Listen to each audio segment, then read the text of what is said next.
Assalamualaikum warahmatullahi wabarakatuh. Innal hamdalillah nahmaduhu wa nasta'inuhu wa nastaghfiruh wa na'udzu billahi min shururi anfusina wa sayyiati a'malina. Man yahdihillahu fala mudhillalah wa man yudlil fala hadiyalah. Wa asyhadu an la ilaha illallah wahdahu la syarikalah wa asyhadu anna Muhammadan abduhu wa rasuluh. Allahumma salli wa sallim wa barik ala nabiyyina Muhammad ibn Abdillah wa ala alihi wa sahbihi wa man iktada bihadihi ila qiyamis saah wa ba'd. Ikhwani fid din, azani Allah wa iyyakum jami'a wa rahimani wa rahimakum. Kita masih di pembahasan awal dari, yaitu bab ulul himmah. Habis itu.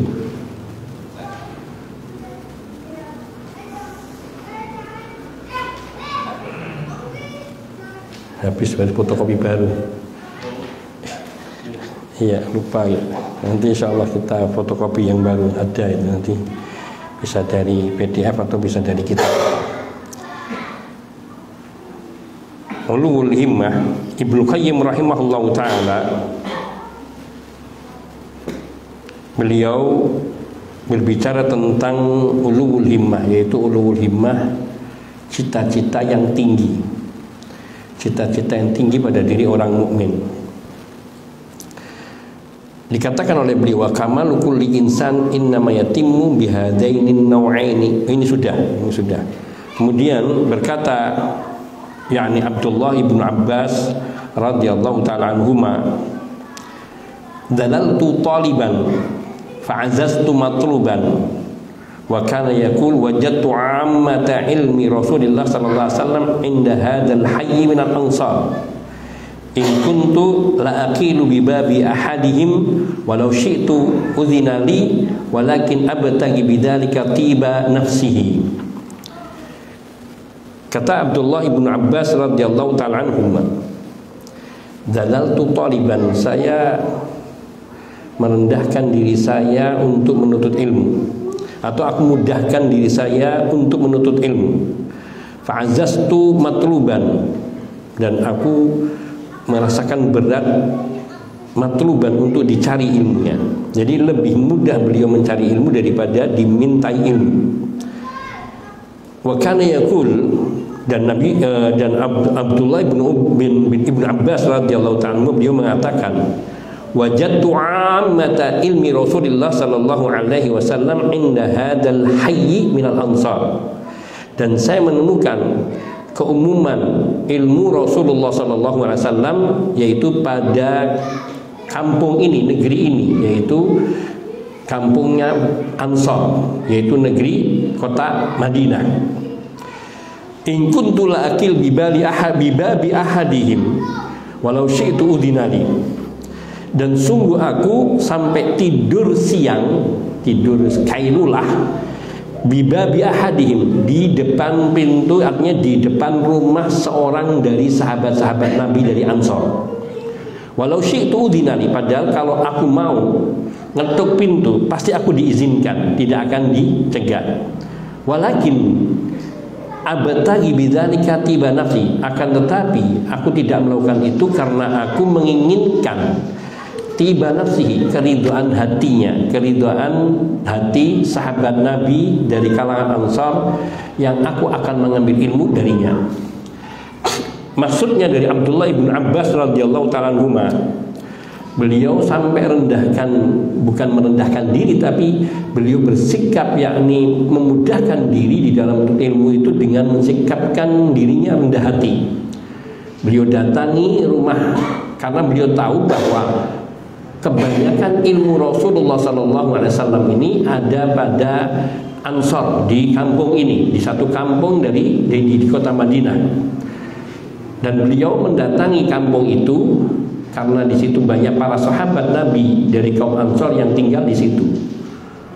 Dan beliau tidur sampai tertidur siang, atau menghabiskan waktu siangnya di depan pintu, atau maksudnya di depan rumah sahabat Nabi yang ingin diambil hadisnya. Dan beliau mengatakan, seandainya aku ngetuk pintu, lau syi'tu udinani, seandainya saya mengetuk pintu, saya mau mengetuk pintu, pasti saya diizinkan. Akan tapi aku tidak melakukan itu. Walakin abtagi bidzalika tiba nafsi, tapi aku ingin dengan caraku seperti ini mereka itu ridho hatinya, ridho kepada saya dan mau memberikan ilmu kepada saya, dan ilmu itu menjadi berkah. Sebagaimana ini yang dikatakan oleh diceritakan sendiri oleh Abdullah ibn Abbas radhiyallahu ta'ala ketika seorang sahabat didatangi oleh Abdullah ibn Abbas radhiyallahu ta'ala anhuma. Beliau sampai dikatakan fa'ati babahu wa huwa qail, dan aku mendatangi rumah seorang sahabat di jam-jam tidur siangnya, atau aku datang kemudian tidak ada tanda-tanda mereka sedang berbicara atau apa, sehingga diyakini oleh Abdullah ibn Abbas mereka sedang tidur siang. Fa'atawassadu turab, maka aku pun tiduran di tanah, menjadikan tanah sebagai bantal dan sebagai alas untuk tidurku. Fayakhruju fayarani, ketika dia sahabat Nabi ini keluar untuk satu hajatnya, dia melihatku. Fayaqulu, maka dia mengatakan apa yang dikatakan oleh sahabat Nabi ini, ya bena ammi Rasulillah sallallahu alaihi wasallam, wahai anak paman Rasulullah sallallahu alaihi wasallam, ma ja'a bika, ada apa denganmu, ada urusan apa kau datang kepadaku, ada urusan apa? Ala arsalta ilayya fa'atika, tidak kau utus seseorang untuk memanggilku dan aku akan datang kepadamu.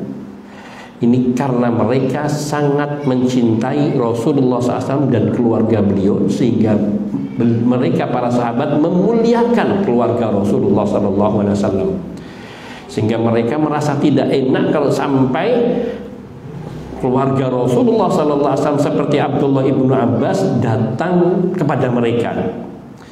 Fa'aqulu la, kata Abdullah ibnu Abbas, la ana ahaqqu an atika, aku an atiyaka, aku lebih wajib untuk datang kepadamu. Fa as'aluka anil hadis, kemudian aku menanyakan kepadamu tentang hadis-hadis yang engkau dengar dari Rasulullah sallallahu alaihi wasallam. Maka di sini ada hikmah, beberapa pelajaran yang dapat diambil, bahwa ilmu itu al ilmu yu'ta wala ya'ti, ilmu itu didatangi dan bukan datang kepada kita. Itu lazimnya. Kemudian yang kedua, bahwa seorang penuntut ilmu harus tahu adab terhadap gurunya, yaitu kalau beliau dalam waktu istirahat maka tidak membangunkannya. Di sini Abdullah ibn Abbas radhiyallahu ta'ala sampai mengatakan, walau syi'tu la udinani, kalau seandainya aku mau ngetuk pintu pasti aku diizinkan, tapi tidak. Karena beliau membiarkan, beliau artinya sahabat Nabi ini tidur siang menunaikan hajatnya sampai keluar baru disambut. Sampai beliau tidur siang, sampai tidur di atas, berbaring di atas tanah. Dan bukan satu kehinaan. Ini seorang sahabat Nabi, keluarga Rasulullah SAW, dan seorang yang alim, mufassirnya para sahabat. Tapi sampai tidak merasa canggung untuk tiduran di tanah di depan rumah seorang sahabat Nabi. Disebutkan bibabi, di depan pintu, bukan persis depan pintu, tapi di depan rumahnya. Ini biasa dalam balaghah bahasa Arab itu zikrul juz'i wa yuradu bihil kull. Disebutkan bagian dari sesuatu tapi dimaksudkan sesuatu itu sendiri.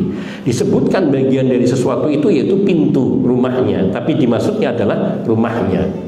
Seperti juga misalnya kita katakan ini batang hidung si fulan nggak kelihatan nih, si fulan batang hidungnya nggak, bukan batang hidungnya yang dimaksudkan, tapi dianya si fulannya itu disebutkan batang hidungnya adalah penyebutan sebagian dari sesuatu, tapi yang diinginkan adalah keseluruhan daripadanya.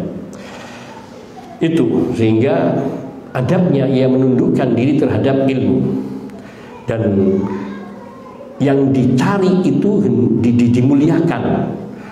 dimuliakan, yaitu sahabat Nabi yang lainnya itu. Dan di sini tidak adanya tinggi hati, tapi justru menunjukkan kerendahan hati Abdullah ibnu Abbas radhiyallahu ta'ala.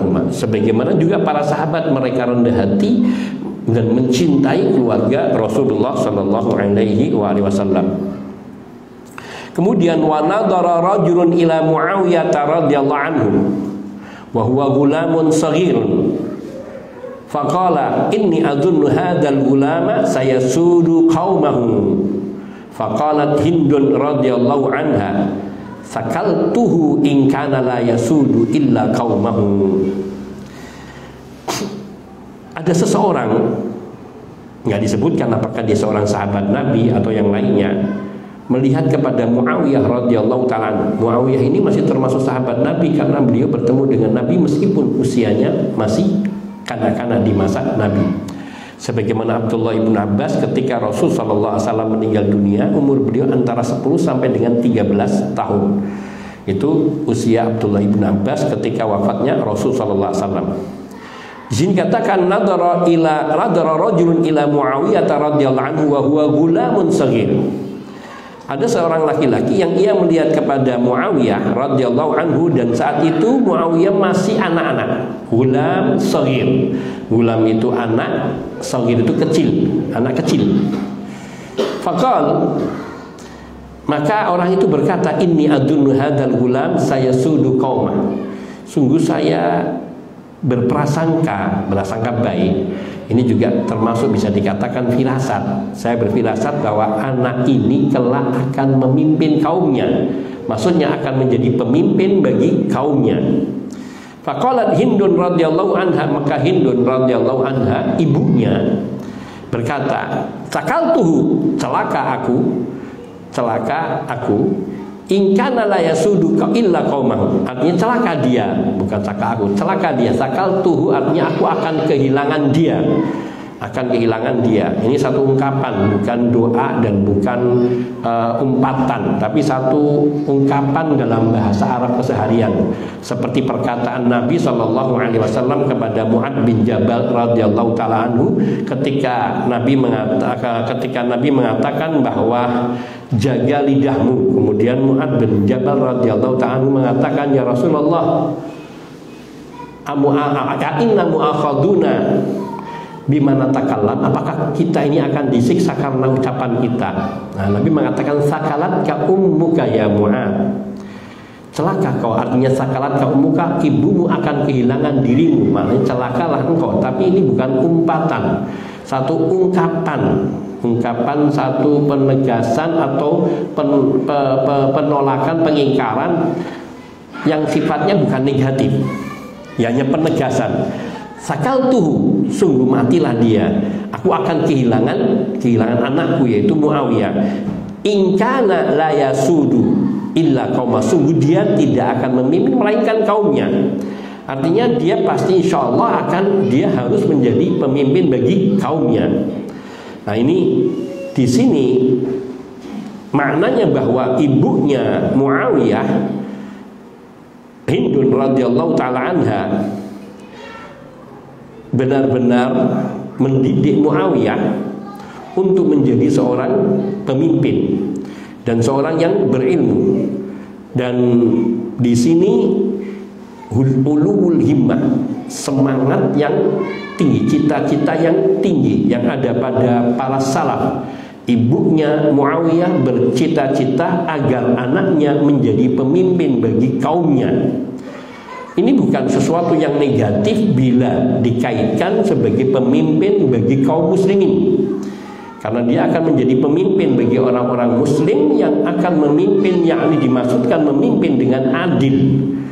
Karena memimpin dengan adil sebagaimana para sahabat radhiyallahu taala anhum, para khulafa ar-rasyidun, mereka menerima jabatan kekhalifahan karena itu sebuah amanah dan sebuah kemuliaan di sisi Allah dan bukan kemuliaan di sisi manusia. Jadi bukan mencari kemuliaan di sisi manusia, tapi kemuliaan yang ingin dicari adalah di sisi Allah Subhanahu wa taala dengan menunaikan amanah melanjutkan dakwah dan risalahnya Rasulullah sallallahu alaihi wasallam. Sebab kalau semua orang menolak jadi pemimpin, hancur umat ini. Sebagaimana ketika Umar bin Khattab radhiyallahu ta'ala menunjuk setelah beliau diangkat menjadi khalifah, di sana ada sebenarnya banyak dialog-dialog bagaimana ketika antara Abu Bakar dan Umar radhiyallahu ta'ala saat Abu Bakar sudah merasa dekat ajalnya dan ya mengajak Umar bin Khattab radhiyallahu ta'ala berdialog di saat sakitnya. Sampai akhirnya di situ Abu Bakar menetapkan Umar untuk menjadi penggantinya dan Umar menolak.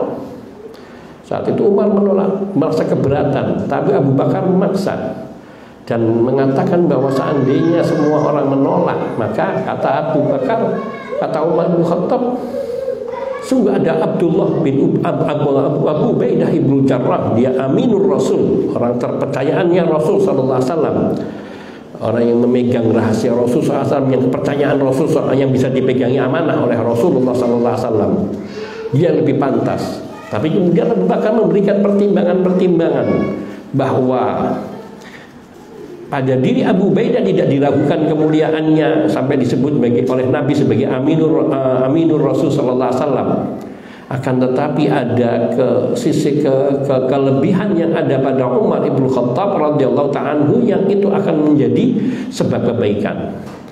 Dan akhirnya Umar ibn Khattab radhiyallahu ta'ala dibaiat oleh Abu Bakar untuk menjadi penggantinya, dan kemudian pemerintah Abu Bakar membuatkan wasiat agar seluruh umat membaiat Umar ibn Khattab menjadi khalifah setelah wafatnya. Ketika Umar bin Khattab radhiyallahu ta'ala akan meninggal dunia saat ditikam dan beliau merasa sudah dekat ajalnya, maka beliau menunjuk 6 orang dari sahabat Nabi yang mulia yang masih tersisa di masa itu dari orang-orang utama, as-sabiqunal awwalun. Di antaranya adalah Utsman ibn Affan radhiyallahu ta'ala, Abdurrahman ibn Auf, kemudian radhiyallahu ta'ala Ali bin Abi Thalib radhiyallahu ta'ala, Abu Ubaidah ibnul Jarrah sudah meninggal, Abu Ubaidah sudah meninggal, Tolhah ibnu Abi ibnu Abdillah ibnu Ubaidillah, Tolhah ibnu Ubaidillah ibnu Ubaidillah, Tolhah bin Ubaidillah. Terus kemudian Zubair ibnu Awam, dan satu lagi, siapa satu lagi itu? Bukan. Ada 6 sahabat Nabi yang mereka termasuk dari 10 orang yang dijamin masuk surga yang masih tersisa hidup. Sa'ad bin Abi Waqqas radhiyallahu ta'ala anhum jami'an. Beliau mengatakan sekiranya Abu Ubaidah ibnu Jarrah masih hidup, maka beliau langsung akan menunjuk Abu Ubaidah ibnu Jarrah untuk menjadi penggantinya. Itu pandangan Umar bin Khattab radhiyallahu ta'ala. Namun beliau memandang ketika Abu Ubaidah meninggal di saat terjadi wabah di daerah Emawas atau di Palestina, yang akhirnya menyebabkan beliau, Mu'ad bin Jabal juga Abu Ubaidah pertama kali, kemudian Mu'ad bin Jabal radhiyallahu ta'ala anhuma meninggal dunia. Kemudian Amr dipegang oleh Amr bin As, yang kemudian beliau mengambil taktik yaitu mengosongkan negeri dari penduduknya semua, mereka berpencar ke pegunungan-pegunungan sampai akhirnya reda, tidak terjadi penularan di dalam negeri sehingga akhirnya terbebaskan dan beliau pun selamat sampai akhirnya hilang wabah itu. Itu di masa Umar Ibnu Khattab masih menjadi khalifah. Sehingga ketika akhir hayat Umar sudah meninggal dunia Mu'ad bin Jabal dan Abu Ubaidah ibnul Jarrah radhiyallahu ta'ala anhuma.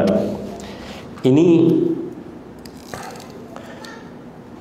mereka para khalifah ini memiliki ulul himmah, ketinggian cita-cita, bukan menjadi pemimpin, tapi bagaimana memajukan atau mempertahankan agama Allah agar tetap yang tertinggi, li'ala'i kalimatillah wa idharil haq, dan menampakkan kebenaran, memenangkan kebenaran atas yang lainnya. Di sini ibunya Muawiyah radhiyallahu taala anhu, yaitu Hindun radhiyallahu anha, sampai mengucapkan sakaltuhu, celaka dia, aku akan kehilangan dia, in kana la yasudu illa qaumah, kalau sampai dia tidak bisa menjadi pemimpin kecuali kepada kaumnya, yakni tidak bisa menjadi pemimpin bagi kaumnya. Maknanya beliau sangat berharap anaknya Muawiyah radhiyallahu ta'ala anhu menjadi pemimpin bagi umat ini. Maknanya apa kalau bisa menjadi pemimpin bagi umat ini? Dia menjadi manusia terbaik umat ini pada masanya, menjadi umat terbaik, dia manusia yang terbaik pada masanya. Itu harapan yang ada pada ibu dari Muawiyah radhiyallahu taala anha. Ini ulul himmah, ketinggian dari cita-cita dari para salafus saleh. Wa an Abi Az-Zannad atau Az-Zinnad qala, diriwayatkan dari Abu Zinnad atau Abu Zannad, beliau berkata, ijtama'a fil hijri Mus'ab wa Urwah wa Abdullah bin Zubair wa Abdullah ibnu Umar. Di mereka di Hijri Ismail berkumpul di situ Mus'ab, Urwah dan Abdullah. Mereka adalah anak-anak Zubair, Mus'ab bin Zubair, Urwah bin Zubair, Abdullah bin Zubair, dan Abdullah ibnu Umar. Ada 4 orang. Faqalu, maka mereka berkata, tamannau, berangan-anganlah kalian. Faqala Abdullah ibnu Zubair, maka berkata Abdullah ibnu Zubair, amma ana fa'atamannal khilafah, adapun aku maka bercita-cita ingin memperoleh kekhalifahan, menjadi khalifah. Wa qala Urwah, sedangkan Urwah berkata, amma ana fa'atamanna ayyukhadha anni al-ilma, atau ayyukhadha anni al-ilm, adapun aku maka aku bercita-cita ilmuku diambil orang. Artinya aku mau mengajarkan ilmu dan orang-orang ngambil ilmu dariku. Kita akan bicara nanti apa ulul himmahnya di sini. Wa qala Mus'ab, adapun Mus'ab bin Zubair mengatakan, amma ana fa'atamanna imra'atal Iraq wal jam' baina Aisyah binti Talhah wa Sakinah binti Husain. Ini lain lagi. Adapun Mus'ab, maka dia mengatakan, adapun saya ingin menikahi wanita Irak dan kemudian berpoligami dengan Aisyah binti Talhah dan Sakinah binti Husain. Ini bukan jelek, bukan semata-mata hanya pernikahan poligami yang dilihat. Kemudian kalau Abdullah ibn Umar, amma ana fa'atamannal maghfirata, adapun aku maka bercita-cita diampuni dosaku. Qal, maka berkata, yakni Abu Zannad, fanalu ma tamannau, mereka semua mendapatkan apa yang mereka cita-citakan. Wa la'alla bin Umar ghufira lahu, dan mudah-mudahan Abdullah ibn Umar, beliau juga mendapatkan apa yang beliau inginkan, yaitu diampuni dosa-dosanya. Mengapa Abdullah ibn Zubair berkeinginan menjadi khalifah? Tadi karena ingin menjadi orang terbaik dari umat, bukan untuk gagah-gagahan, bukan untuk menjadi ketenaran, tapi ingin menjadi orang yang mulia di hadapan Allah, yaitu dengan menjadi, kalau beliau dijadikan sebagai khalifah, dipilih, maka beliau berarti dipilih oleh kaumnya, diridhoi oleh kaumnya. Dan itu sudah terlaksana, meskipun kemudian berhadapan dengan Al-Hajjaj bin Yusuf Al-Thaqafi yang di bawah pimpinan saat itu, siapa saya lupa itu, yang dari kerajaan Marwan juga, bin Marwan. Itu satu. Adapun Urwah, maka dia berkeinginan ilmunya diambil, bukan ingin supaya dia tenar menjadi ulama, tetapi ingin dia ilmunya bermanfaat sehingga dia memiliki ilmu yuntafa'u bihi, sehingga harapannya ketika meninggal dunia mendapatkan pahala dari orang-orang yang beramal dengan ilmunya dan mengajarkan ilmunya kepada generasi sesudahnya. Di sini bersihnya para salaf di dalam berulul himmah, bercita-cita yang tinggi. Dan adapun Mus'ab maka mengatakan, aku ingin menikahi wanita Irak dan menyatukan antara Aisyah binti Tolha dan Sakinah binti Husain, yakni ingin menyatukan wanita-wanita yang mungkin kelihatan berseteru antara Aisyah putri Tolhah yang berhadapan dengan kelompoknya, sempat berhadapan dengan kelompoknya Ali bin Abi Thalib, dan ingin menikahi Sakinah putri daripada Al-Husain anaknya dari Ali bin Abi Thalib, sehingga mereka bersatu di bawah artinya keluarga, sehingga tidak ada permusuhan di antara mereka ataupun tidak ada kesalahpahaman. Ini cita-cita yang mulia. Jadi menyatukan dua wanita, menikahinya bertujuan untuk menyatukan umat dan bukan semata-mata sebagai pernikahan. Karena pernikahan poligami di masa itu sesuatu yang sunnah, masnunah, yang sudah tidak ada dipertentangkan dan tidak dibicarakan. Dan tidak ada wanita yang merasa cemburu dalam pengertian sampai melarang suaminya untuk menikah dengan 2 dan 3 dan seterusnya. Zaman ini saja para suami kadang takut sama istri, bukan takut apa-apa, kebanyakan takut ribut. Yang kita sayangkan ini para wanita belum menyadari masalah poligami. Karena itu hak bagi kaum lelaki untuk memilih dia mengambil atau tidak. Dan seorang wanita tidak punya hak menghalangi sedikit pun, dan haram baginya. Kemudian adapun Abdullah ibnu Umar, beliau cita-citanya yaitu harapannya adalah beliau selamat dari ancaman siksa Allah dengan mendapatkan pengampunan dari Allah Subhanahu wa taala. Semua dari cita-cita ini mereka memiliki ulul himmah, ketinggian cita-cita yang tidak dimiliki oleh umat-umat kebanyakan. Mereka cita-citanya dunia, mereka kelihatannya seolah-olah menginginkan dunia, tapi kita tahu para salaf mereka adalah orang-orang yang paling hati-hati terhadap masalah dunia, sehingga apapun yang mereka cita-citakan adalah harapannya meraih kemuliaan di akhirat di sisi Allah Subhanahu wa taala melalui dunia ini. Ini disebutkan dalam Sifatus Shaffah. Kemudian waqala ba'duhum, sebagian para salaf ada yang mengatakan dalam bait syair, mudah-mudahan saya paham ini. Idza ghamarta fi syarafin marumi fala taqna bima dunan nujumi fa ta'mul mauti fi amrin hakiri ka ta'mil mauti fi amrin azimi. Idza ghamarta fi syarafin marumin, bila engkau memenuhi harapanmu yaitu untuk meraih kemuliaan, memenuhi harapanmu dengan meraih kemuliaan, kalau itu menjadi cita-citamu, fala takna bima dunan nujum, jangan pernah merasa puas yang di bawah bintang. Artinya jangan pernah merasa puas kalau sudah dapat satu kemuliaan di bawah bintang. Artinya raih sampai engkau bisa meraih seperti bintang. Fata'mul mauti fi amrin hakiri kata'mil mauti fi amrin adimi. Rasanya mati fi amrin hakirin, dalam urusan yang remeh, sama dengan rasanya mati di dalam perkara yang besar. Maksudnya gimana? Kalau kita menginginkan kemuliaan, maka jangan puas dengan apa yang sudah kita dapatkan. Maksudnya di sini yang termulia apa di dalam kehidupan? Jihad. Karena dengan jihad orang bisa mendapatkan kemuliaan. Kemuliaan yang dimaksudkan di sini oleh para ulama adalah kemuliaan di sisi Allah dan bukan kemuliaan di hadapan manusia. Manusia tidak ada apa-apanya kemuliaan di hadapan manusia, tapi kemuliaan di hadapan Allah. Maka menginginkan kemuliaan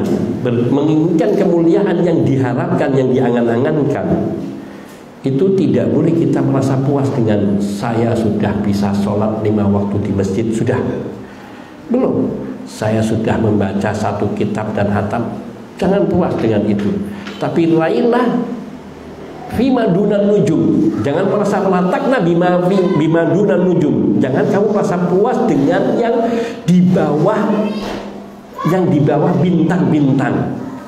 Artinya raihlah cita-citamu setinggi bintang-bintang itu untuk meraih kemuliaan di sisi Allah Subhanahu wa taala, termasuk yaitu mempelajari agama, memahami dengan benar, mengamalkannya untuk diri sendiri dan mengajarkan kepada umat, dan termasuk mengamalkan amalan-amalan yang tinggi yang dicintai oleh Allah Subhanahu wa taala. Jangan merasa puas hanya sudah sampai kepada satu tahapan tertentu. Ini ulul himmah yang ada pada para salaf. Apakah sebabnya? Fata'mul mauti fi amrin hakiri kata'mil mauti fi amrin adimi. Orang yang matinya diranjang, orang yang matinya diranjang tidak melakukan perjuangan apa-apa dengan orang yang mati gugur sebagai syahid, rasa matinya sama. Fi amrin hakiri, yaitu di dalam urusan yang tidak punya nilai. Artinya dia tidak di dalam hidupnya hanya sibuk dengan dunianya, dia sibuk menafkahi keluarganya, tidak punya peranan penting di dalam hidupnya bagi kepentingan akhiratnya sampai akhir hayatnya. Maka ini hakir, kematian yang tidak ada nilainya. Orang mati yang matinya di rumah dengan orang yang matinya di medan pertempuran, mati, rasa mati itu sama, rasanya mati itu sama. Akan tetapi kedudukan orang yang syahid berbeda dengan orang yang mati biasa. Ini menunjukkan kemuliaan, ketinggian himmah. Jadi berlomba-lombalah untuk meraih yang tertinggi dalam kemuliaan di sisi Allah Subhanahu wa taala dan bukan di hadapan manusia. Kita lanjutkan ba'da adzanil isya. Sallallahu wasallam ala nabiyina Muhammadin wa alihi wa sahbihi ajma'in. Walhamdulillahirabbil alamin.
Alhamdulillahi wahdah wassalatu wassalamu ala man la nabiyya ba'dah wa ala alihi wa sahbihi wa mawalah wa ba'du. Ikhwani fid din, azani Allah wa iyyakum jami'a wa rahimani wa rahimakum. Ini perkataan dari seorang penyair Abbasiyah, namanya Abu Thayyib Al-Mutanabbi. Al-Mutanabbi ini ada yang mengatakan karena asalnya dia mengaku dirinya nabi, ada yang mengatakan bukan itu, wallahu ta'ala alam. Dan dia punya kumpulan diwan Mutanabbi, kumpulan dari syair-syair Mutanabbi yang tebalnya segini, dan di dalamnya banyak berbicara tentang kematian, mengingatkan tentang kematian, tentang akhir hayat dan sebagainya. Ini bagus syair-syairnya, tapi nggak tahu pribadiannya.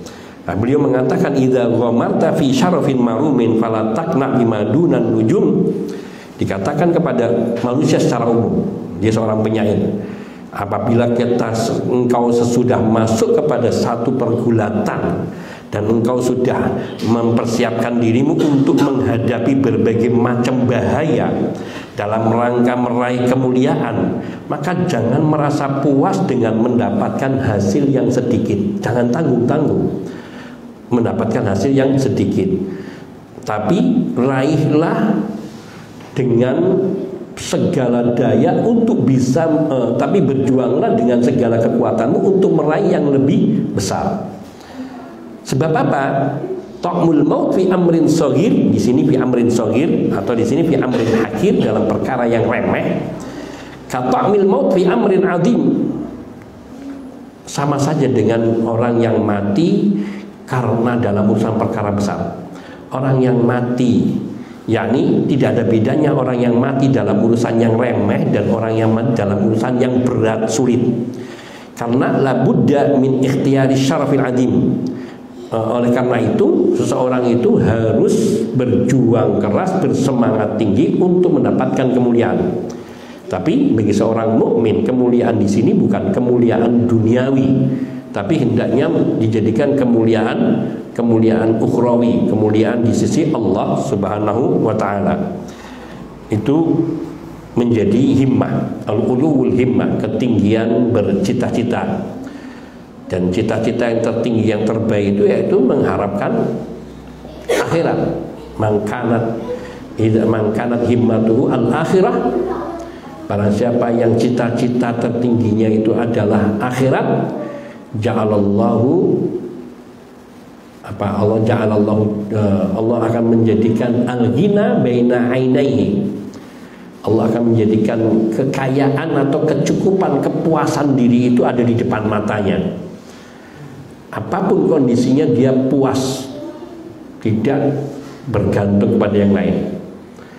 Dan Allah jama'a syamlah akan memudahkan urusannya, diberikan kekuatan yang besar di dalam dirinya untuk menghadapi segala masalah sehingga semuanya mudah. Wa atatid dunya wa hiya raghimah, dan dunia datang kepadanya dalam keadaan dunia itu hina. Artinya dia tidak dihinakan oleh dunia, tapi dunia itu yang datang hina kepadanya. Dan itu janji Rasulullah SAW, yang berarti janji Allah Subhanahu wa ta'ala. Kita lanjutkan kepada riwayat berikutnya dari Asy-Sya'bi. Asy-Sya'bi qala, beliau rahimahullah ta'ala, beliau berkata, kharaja Masruq rahimahullah ilal Basrah. Masruq rahimahullah, beliau datang ke kota Basrah, Irak. Ila rajulin yas'aluhu an ayatin, beliau mendatangi seseorang yang hanya untuk menanyakan tentang satu ayat. Falam yajid indahu fiha ilman, ketika sudah didatangi tapi dia tidak mendapatkan ilmu apa-apa dari orang ini ternyata. Fa ukhbiru an rajulin min ahli Syam faqaddama alaina hauna. Dan kemudian diberitakan tentang adanya seorang lelaki dari negeri Syam, lalu dia datang ke kami di sini, kata Sya'bi. Tsumma kharaja ila Syam, kemudian Masruq pun pergi ke Syam, ila dzalika rajul, yakni pernah ada seorang lelaki dari Syam datang ke sini, kata Syabi, yang kemudian dia pergi ke, maka setelah mengetahui adanya orang yang alim di Syam itu, pergilah Masruq ke Syam untuk menemui orang tersebut, fi talabiyah, untuk mencari orang tersebut dan menanyakan tentang ayat yang ingin ditanyakannya. Ini menunjukkan betapa para salaf dalam mencari ilmu, bahkan untuk mengetahui makna yang benar tentang satu ayat, meskipun harus menempuh jarak yang pertama ke Basrah, entah asal beliau di Madinah atau mana, kemudian datang ke Basrah itu di Irak, tidak mendapatkan jawaban dari pertanyaan yang diajukan. Beliau datang ke Syam untuk menemui orang yang dikatakan dia pernah datang ke Basrah, dan kemudiannya adalah dari penduduk Syam. Maka beliau pun pergi ke Syam untuk mencari orang itu dalam rangka menanyakan tentang satu ayat dalam Al-Quran. Di sini tidak disebutkan ayatnya, tapi yang ingin ditegaskan betapa besarnya himmah seseorang untuk mencari ilmu. Ini mestinya kita ini berbondong-bondong mendatangi mana nih kira-kira yang ada orang yang alim besar, yang betul-betul faham agama dan menjalankan agama, untuk kita duduk dan mendengarkan ilmu.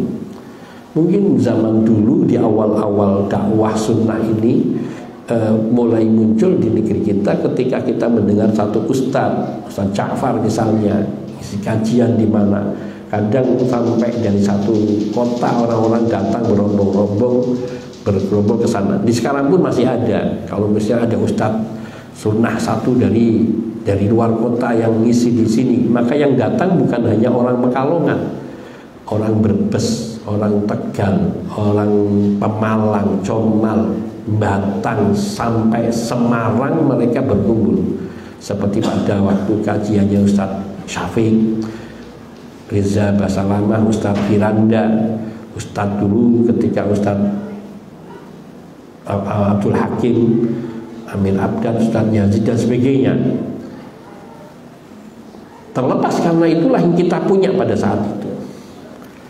Maka mendatangi ilmu, bahkan sampai seseorang itu harus pergi misalnya ke Madinah atau ke negeri-negeri Islam lainnya yang di situ terdapat para ulama yang kita sikoh, kita yakini kepercayaannya, kesikohannya, orangnya dapat dipercaya, maka itu yang patut kita ambil ilmunya. Dan mereka mendatangi itu bukan untuk mengambil ilmu satu kitab, enggak, hanya satu hadis. Tapi zaman ini Masya Allah lebih mudah lagi. Kita buka HP, YouTube, kita mau cari syekh siapa, kita dapat. Tapi tetap barokahnya mendatangi ilmu berbeda dengan mendapatkan langsung dari YouTube, HP. Tetap mendapatkan ilmu, tetapi sisi barokahnya dan sisi pahalanya, karena setiap langkahnya dihitung oleh Allah Subhanahu wa Ta'ala. Ya, mudah-mudahan kita dengan membacakan kitabnya para ulama, mudah-mudahan kita juga mendapatkan barokah dari ilmu para ulama. Kemudian diriwayatkan dari Sa'id bin Jubair rahimahullahu ta'ala, beliau berkata, Rubbama ataitu bin Abbasin fakatabtu fi sahifati hatta amla'aha wa katabtu fi na'li hatta amla'aha wa katabtu fi kaffayya. Ini Sa'id bin Jubair rahimahullahu ta'ala. Kadang beliau datang kepada Abdullah ibn Abbas. Zaman dulu itu nyari kertas itu sulit, nyari lembaran yang bisa untuk mencatat itu sangat sulit. Dikatakan di sini, saya datangi Abdullah ibn Abbas, lalu saya mencatat sampai penuh lembaran-lembaran yang ada pada saya untuk mencatat hadis dari Abdullah ibn Abbas.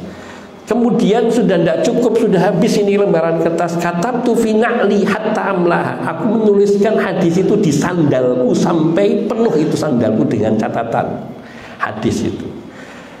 Dan itu belum cukup, masih aku mendengar lagi. Wa katabtu fi kaffi, sampai aku tulis di telapak tanganku.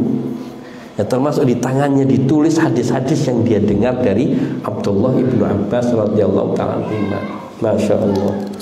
Zaman ini kertas murah sekali. Buku tulis itu kalau kita lihat anak kita, ya kita lah dulu ketika SD, 1 tahun itu buku tidak penuh.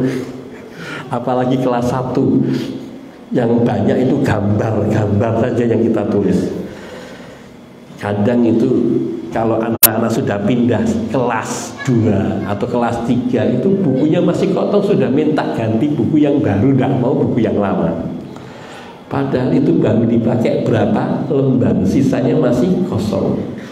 Sampai akhirnya kebanjiran. Subhanallah. Sekarang beli buku mau tebel seberapa terjangkau, masih murah. Tapi kita ini nggak ada yang megang buku kalau lagi taklim. Kita ini kebanyakan mengandalkan kekuatan hafalan kita semua. Subhanallah. Karena serba mudah, tapi alhamdulillah ada, sudah direkam. Itu pun kadang nggak didengarkan. Jadi kita ini memang sudah punya kekuatan hafalan yang luar biasa. Sehingga memang himmah itu harus kita tumbuhkan di dalam diri kita, keinginan cita-cita yang tinggi untuk belajar. Ya Allah, kita membaca satu buku selesai, itu perasaan kita ini sudah hatam, sudah menguasainya. Sehingga kita katakan, saya sudah baca buku ini. Orang dulu kalau membaca buku satu, misalnya Hayatus Salaf, itu artinya sudah hafal. Meskipun tidak hafal harfiah, tapi kalau ditanya apa yang ada dalam buku itu, dia akan bercerita apa yang dia sudah baca. Allahu Akbar. Baru dikatakan membaca. Kalau kita kan begitu tutup buku selesai, ditanya apa isinya, mikir kita. Kita cari apa yang bisa kita ingat. Subhanallah. Maka pantas kalau sebagian ulama itu sampai membaca satu buku, satu judul buku yang kadang berjilid-jilid, sampai 500 kali membaca.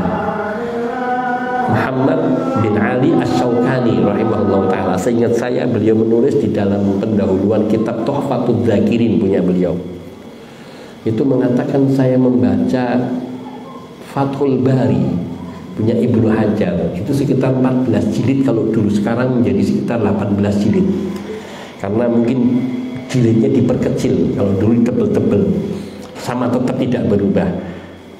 Itu kata beliau, saya membaca 500 kali.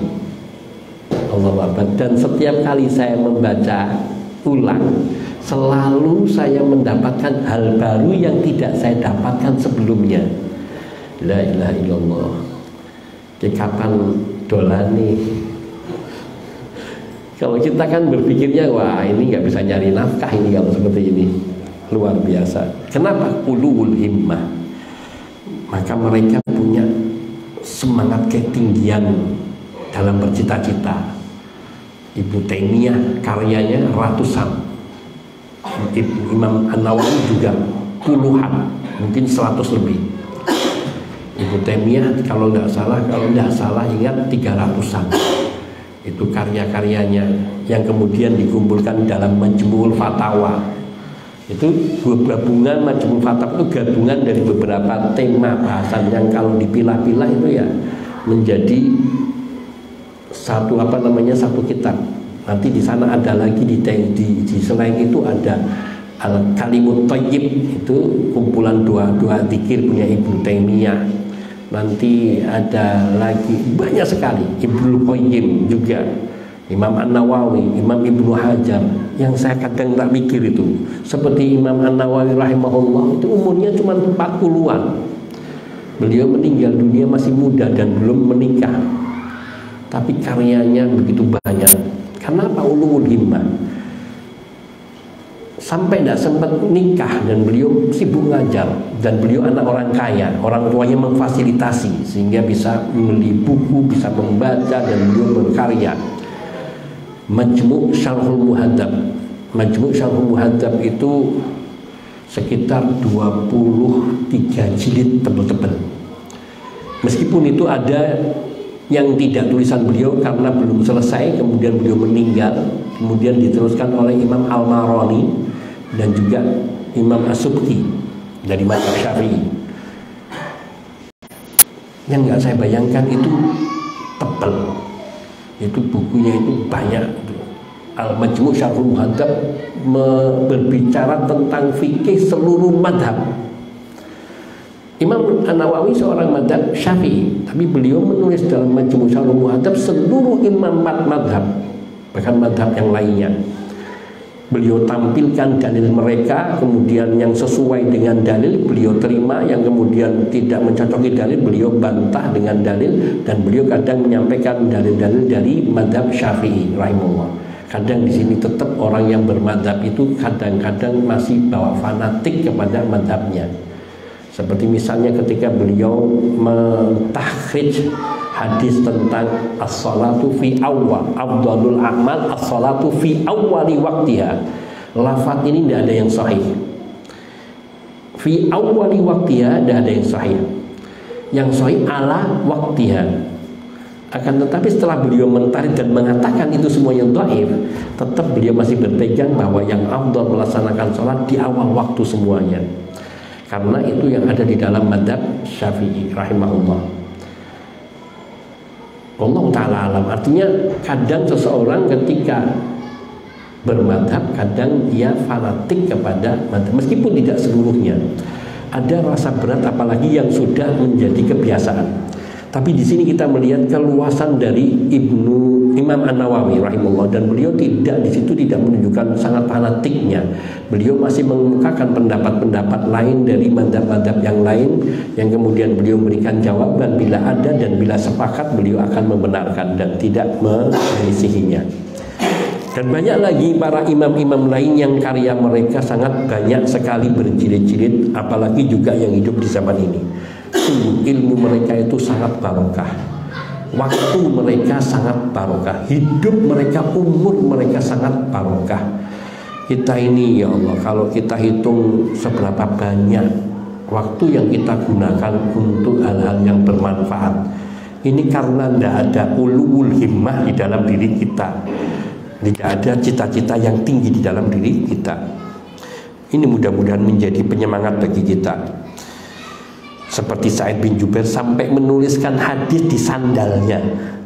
Bayangkan, di sandal. Tetapi bukan berarti kemudian setelah itu diinjak ya sandalnya, akhirnya dia ngodok sandalnya, dia bawa. Itu yang dohirnya seperti itu. Sampai nggak cukup juga di telapak tangannya dia tuliskan hadis itu. Zaman ini mau nyari hadis apa saja, nggak usah punya kitabnya, cuman megang HP bisa. Sangat gampang lagi. Bahkan yang sudah ada terjemahannya, Riyadhus Shalihin dengan terjemahannya, ya Allah, itu sudah mengumpulkan berapa ribu hadis dalam kitab Riyadhus Shalihin dan yang lainnya.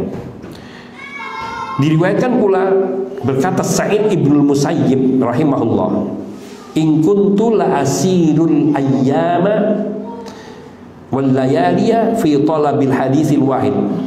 Sungguh aku dulu, kata Sa'id bin Musayyib, berjalan berhari-hari bermalam-malam hanya untuk mendapatkan satu hadis. In kuntu la asirul ayyama wal layaliya fi talabil hadisil wahid. Ya Allah, zaman ini kita mau melihat hadis ini sahih atau tidak, kita bisa buka hadis-hadis yang sahih yang ada di dalam Al-Jami' As-Sahih, kumpulan hadis-hadis sahih Al-Jami' Sahihul Jami' As-Shaghir punya Imam As-Suyuti yang ditakhrij oleh Syekh Albani. Imam Suyuti punya kitab namanya Al-Jami' Al-Jami' As-Shaghir dan juga Al-Jami'ul Kabir. Al-Jami' As-Shaghir itu mengumpulkan seluruh matan hadis yang beliau dapatkan, sampai kalau tidak salah sampai mendekati 10.000 hadis. Itu kemudian dipilah oleh Syekh Al-Albani rahimahullah, mana dipisahkan antara yang sahihnya Sahihul Jami'is Shaghir dan yang dhaifnya Dhaiful Jami'is Shaghir. Yang Sahihul Jami'is Shaghir ada 2 jilid tebal, gede-gede, itu saya gede-gede juga. Yang yang Dhaiful Jami'is Shaghir ada juga kalau tidak salah 2 jilid juga. Masya Allah, Syalbani rahimahullah ta'ala juga termasuk ulama yang sangat tinggi himmahnya. Bayangkan beliau belajar agama itu mulai dari umur 16 tahun, mulai belajar bahasa Arab. Umur 16 tahun.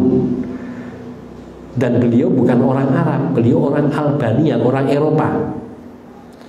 Beliau belajar bahasa Arab dari nol sampai kemudian beliau